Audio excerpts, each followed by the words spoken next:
لله ما في السماوات وما في الأرض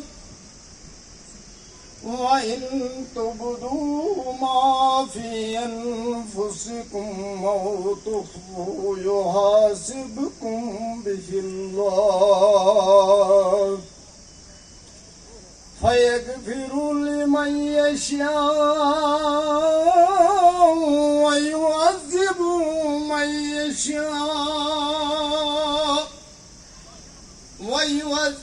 من يشاء إننا على كل شيء قدير آمن الرسول بما أنزل إليه من ربه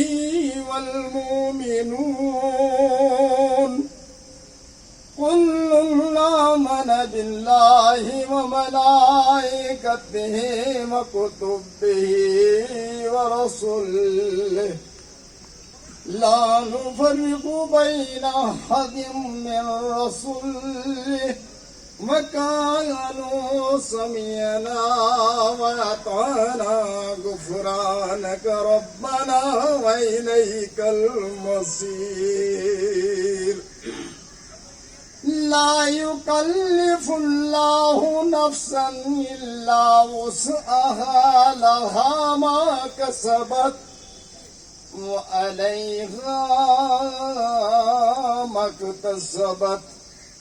ربنا لا تؤاخذنا إن نسينا واخطأنا ربنا ولا تحمل علينا إصرا كما حملته على الذين من قبلنا ربنا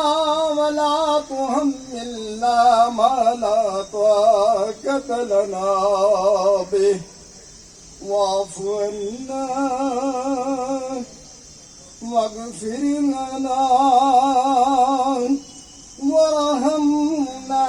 أنت مولانا فانصرنا على القوم الكافرين صدق الله العظيم.